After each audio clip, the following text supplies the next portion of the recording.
बिस्मिल्लाहिर्रहमानिर्रहीम। अस्सलाम वालेकुम डियर स्टूडेंट्स, उम्मीद है आप खैरियत से होंगे। आज का हमारा क्लास है पेरन कायमा, कोलन कायमा और स्क्लीरन कायमा के माबेन फ़र्क क्या है, उनकी खसूसियात क्या क्या है और उनका फंक्शन क्या है।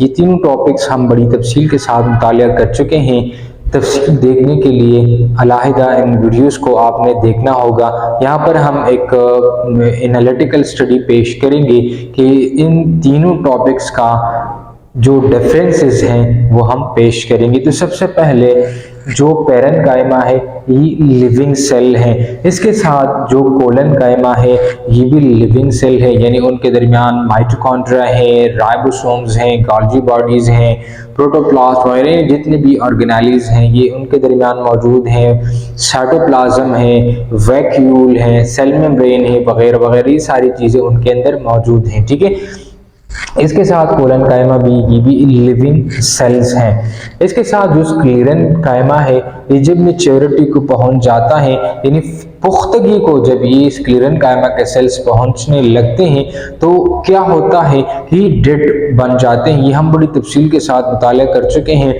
यूँ होता है कि उसका सेल वॉल बहुत ज़्यादा थिक हो जाता है लिग्निन की डिपोजिशन की वजह से, उसकी जो इंटरनल कैविटी होती है वो नैरो होता जाता है और इसके नैरो होने की वजह से उसका प्रोटोप्लास्ट जो है वो लॉस्ट हो जाता है, प्रोटोप्लाज्म लॉस्ट होता है और उनके लॉस्ट होने के नतीजे में जो स्क्लीरन कायमा जो टिश्यू हैं, स्क्लीरन कायमा के जो सेल्स हैं वो डेड बन जाते हैं जब ये मेच्योरिटी को पहुंच पाते हैं।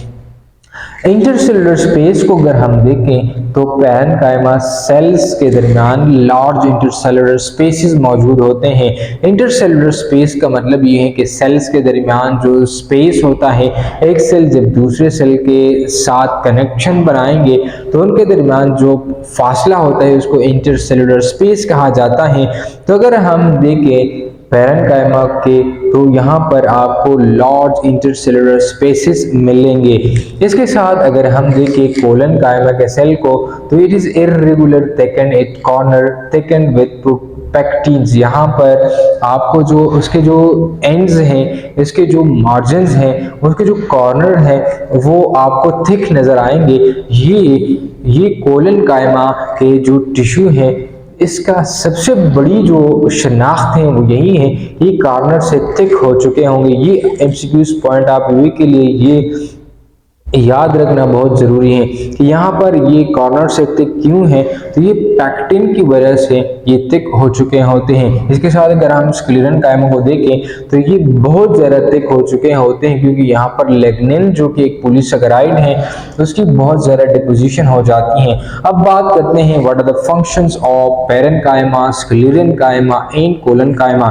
सबसे पहले जो पेरन कायमा है इसको पैकिंग टिश्यू भी कहा जाता है। ये फोटोसिंथेसिस में हेल्प करता है। अगर ये लीव्स के अंदर मौजूद हैं जैसे मेसोफिल सेल्स हैं तो उसके अंदर ये फोटोसिंथेसिस में हेल्प करते हैं। इसके साथ स्टोरेज का काम भी करते हैं, स्टोरेज फूड को स्टोर रखते हैं।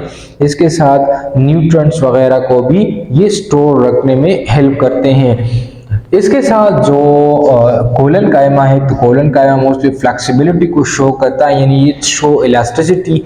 इसकी वजह से ये जो प्लांट के सेल्स हैं ये बेंड नहीं कर जाते, ये टूटते नहीं क्योंकि उसके अंदर कोलन कायमा के टिश्यू मौजूद होते हैं। अब अगर हम स्क्लीरन कायमा के फंक्शन को देखें तो ये स्टेपनेस प्रोवाइड करता है, मजबूती प्रोवाइड करता है और साथ में सपोर्ट भी प्रोवाइड करता है, प्रोटेक्शन भी ये प्रोवाइड करता है।